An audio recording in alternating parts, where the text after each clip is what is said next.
Hello everyone, I'm Tyler Caldwell and I'm here with Tim Ozgener of Oz Family Cigars, and we want to give you a little rundown about the blends and maybe a little history of yourself here. Yeah, well, I mean, thank you very much, Tyler, for having me on. So I have about over 40 years in the business. I started with my father, who his initials were CAO, so we started the brand CAO from pipes to humidors and then into cigars. Started it in 1968. But really, kind of, that's where I cut my teeth, was on CAO. We sold the brand in 2007, and then and now Oz Family Cigars came out in 2022. I miss cigars, love the cigar business. That's kind of my background and heritage. So I wanted to utilize all that knowledge that I had built up through the years on creating some new blends and new portfolios for the cigar smoking aficionados to enjoy. So in between the years of CAO selling and Oz Family being created, what was life like for you? Like, what were you doing? Oh, well, I mean, actually, my father and I converted our warehouse that was used for CAO into a nonprofit contemporary performing arts center. So we bring in like artists that are living artists now in all kinds of genres of contemporary performing arts. It could be like theater, music, dance, that kind of thing. Right. And also capturing local artists in Nashville, Tennessee, and bringing them to schools that don't have arts programming or can't afford it or have arts programming cut. So it was something that's what we dedicated, about 10 to 12 years establishing that. But Cool. I still love cigars because I love taste and the palate and the complexity of cigars and the camaraderie when people are enjoying cigars together. Very cool. So you've always kept everything in the form of art with your life. Right. Yeah, it's true. Going with the school, and then like we've said in our industry, this is an art form. Yeah. This is handmade. This is just like a Picasso painting being made. Right. In my opinion. Yeah. So let's break it down a little bit. Well, let's talk about what we got on the table. yeah, when we first started our Bosphorus blend, and you start a new brand, I mean, it's sort of like, who are you? What's your family heritage? What's important to you? And so when we did that study, my father is an Armenian born in Istanbul, and so on the right-hand side is Mount Ararat in Armenia, which is a important spiritual icon for Armenians, a source of pride. And so that represents my father's kind of background there, but then he grew up in Istanbul, Turkey as an Armenian, and Istanbul at the time that he was growing up over there was a very kind of multicultural city, and it's one where Europe and Asia come together, separated by the Bosphorus Strait that goes between the European side of Istanbul and also the Asia Minor side of Istanbul. So we use that in the iconography, and then he and my mother met in New York City. So the Statue of Liberty, in the United States being what we view as the greatest country in the world, and one where you can come in and you have a lot of ample opportunities if you're, hardworking and you seek a better life for yourself, and you have good intent, and you can make a life for yourself. Sure. And so that's what they did, and they eloped to the foothills, or to Nashville, Tennessee, which is not necessarily the foothills. So all of this is kind of captured in what the iconography is behind Oz Family Cigars. Our first blend here that we came up with in 2022 is called Bosphorus, after the Bosphorus Strait in Istanbul. And we wanted the blend to be a really complex blend that had a lot going on, but that was one that if somebody liked milder cigars, they could enjoy, or fuller-bodied cigars, they could enjoy because of its complexity. So the wrapper on it is Havana 2000 seed grown in Ecuador. It's got a double binder. One of the binders is Jalapa from Nicaragua. The other one is Connecticut, Ecuador. Most cigars that we did in the past, we never did a double binder. Somebody suggested it because it would be a more kind of layered kind of sensation or flavor profile in the palate. And so we liked it, and then we went with it. The fillers are from 3 different areas of Nicaragua. One is Esteli, where all the factories are, and it's got more of a volcanic soil, a bit more peppery flavor. The other one is Jalapa, where it's, a little more coffee grown in the region, finer, sandier soil, a bit of a sweeter flavor profile on the palate. And then Omotepe, the volcanic island in Nicaragua, which helps kind of marry and bring all of these tobaccos together. It sure does. Yeah, so that's this one, and I'm proud to say that we have 4 different vitolas in it, and all 4 of them have gotten massive ratings in Cigar Aficionado with a 93, 93, 92, and 90. And this one over here, the Robusto, is in top 25 best cigars of the year when it came out. Really cool. This next one is called our Ararat blend. So this kind of is influenced by like kind of Mount Ararat in Armenia. That's kind of the name is sort of inspired by Mount Ararat and representative of that. This kind of has like that Veuve Clicquot orange background, but that is a Mexican San Andreas Maduro. So this is for people that like really love Maduro profile. I kind of liken this to being like dark chocolate with Creole spices.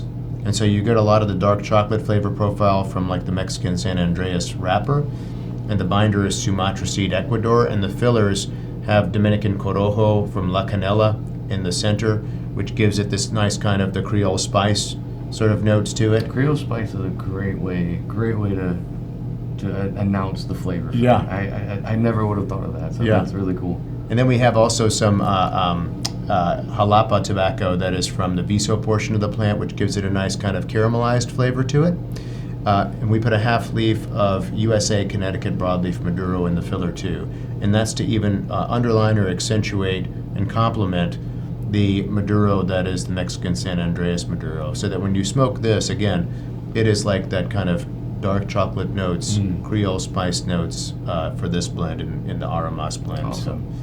And then we also have a third one, and the third one is our Oz Family Cigars Firsat blend. And this blend is very much influenced by the iconography of the Statue of Liberty. Firsat is a Turkish word that means opportunity. Okay. It's just a lot shorter to call it Firsat than opportunity. Sure. So, but basically that has like a Tiffany blue colored vista and footband. My father's favorite blend when we had CAO was one called CAO Gold, which had Connecticut Ecuador seed in the wrapper, which is what this is. And the fillers are all Nicaraguan, but they're Nicaraguan that are less harsh. Sure. And more from the sweeter region of Nicaragua. A lot of accentuation on the Jalapa region. So it's a very pleasant cigar. You get a lot of really nice kind of creamy, cedary, buttery notes to it. And we put a little bit of Omotepe tobacco in there, so we got a hint of white pepper on there, but not too overwhelming. So that's what my dad liked to smoke. He wanted a blend that was easygoing and easy to smoke at any portion of the day. Very cool. Awesome. So what we have here on the table is regular production stuff, and something that isn't here at the moment is some limited edition items that you guys have put out with. So let's tell the folks about that. Yeah, so my father painted a lot the last 10 years of his life, and he painted around a concept called synesthesia. Okay. So that's something that if I say a color to you, if I say a number to you, you think of a color comes to mind. Or for some people it's a musical tone or note, and for some people it's a flavor. Sure. Most people, funny enough, it's a musical tone. But my father thought it was really interesting from an artistic standpoint to paint was more like a color. So he said, and he liked the number pi because he was an engineer and he was fascinated at the fact that pi is an infinite number. So he said, I will do my own synesthesia. I will make the number 3 yellow, the number 1, I will make it red, the number 4 brown, and so on. So when we were working on these blends, a gentleman I was working with had synesthesia, but it was more with flavor.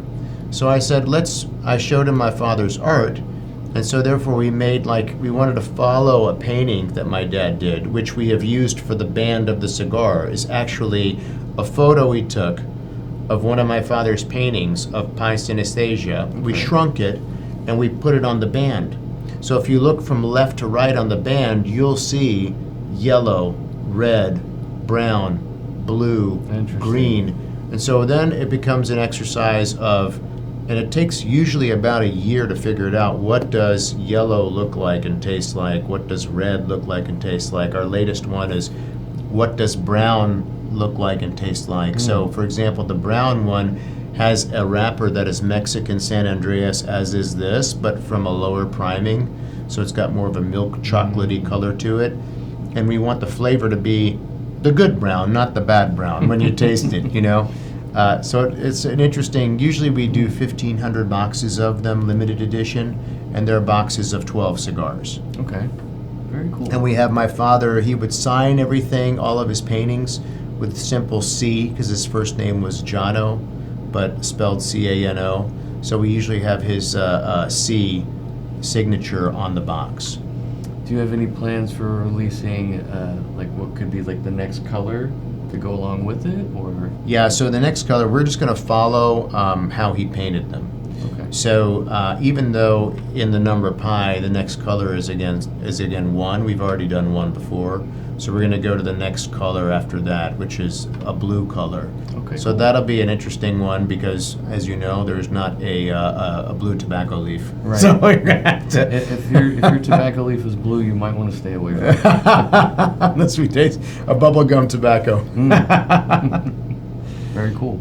And also, what we look at when we're coming with these blends is, we try to understand what's the market, what are people looking for, Sure. and what do we not have in our portfolio, and how can we present it in a way that people can understand very quickly, like, what it is, and then to get people to try it.